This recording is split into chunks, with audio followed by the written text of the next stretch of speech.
Hello friends, welcome back to my channel. आज हम देखेंगे मुहावरे पर आधारित PYQs। तो हमारे पास क्वेश्चन इस तरीके से आएगा कि निर्देशानुसार मुहावरे पर आधारित 5 प्रश्नों में से किन्हीं 4 प्रश्नों के उत्तर लिखिए। तो इसमें हमारे पास क्या प्रश्न आएगा कि अंग्रेजी पढ़ना कोई हंसी खेल नहीं है कि जो चाहे पढ़ ले। वाक्य में से मुहावरा चुनकर उसका वाक्य में प्रयोग कीजिए कि आपको इस वाक्य में मुहावरा देखना है कौन सा है। तो इसका मुहावरा है हंसी खेल होना। हंसी खेल मतलब होता है कि हम किसी काम को बहुत आसान समझते हैं वो चीज़। तो इसका वाक्य में प्रयोग देखिए कि पहाड़ पर चढ़ना कोई हंसी खेल नहीं है, मतलब कोई आसान काम नहीं है, इसके लिए बहुत मेहनत और हिम्मत चाहिए।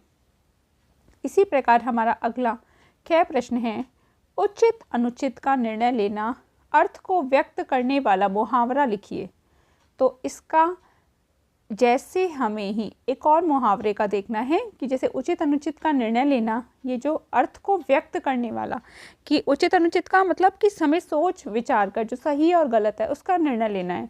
तो ऐसे मुहावरे और कौन कौन से हो सकते हैं? तो ऐसे मुहावरे होते हैं तराजू पर तोलना या कसौटी पर कसना। फिर है हमारा अगला गै प्रश्न, राह न सूझना मुहावरे का वाक्य में इस प्रकार प्रयोग कीजिए कि उसका अर्थ स्पष्ट हो जाए। तो इसका वाक्य में प्रयोग है कि इतनी बड़ी विपत्ति में पड़कर मुझे कोई राह न सूझ रही थी। राह न सूझना मतलब कुछ भी समझ नहीं आ रहा कि क्या करना चाहिए क्या नहीं करना चाहिए। तो समझ नहीं आ रहा था कि क्या करूं क्या ना करूं। अगला हमारा गह प्रश्न है, अध्यापक की अनुपस्थिति में विद्यार्थियों ने रिक्त स्थान लिया। तो यहाँ पर हमें मुहावरा भरना है कि इसमें कौन सा उपयुक्त मुहावरा आएगा।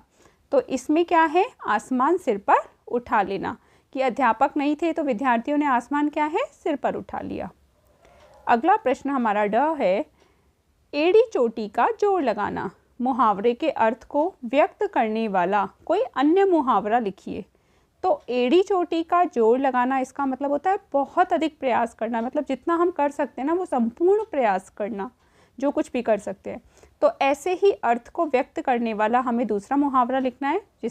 तो दूसरा मुहावरा है हमारा दिन रात एक करना या फिर आकाश पाताल एक करना। इससे संबंधित हम और कोई मुहावरा अगर हमें समझ आए तो हम उसको भी लिख सकते हैं। उम्मीद है आपको मेरे आज की PYQ सीरीज़ अच्छी लगी होगी। अगर आपको ये पसंद है तो इसको सब्सक्राइब करना बिल्कुल ना भूलें। धन्यवाद।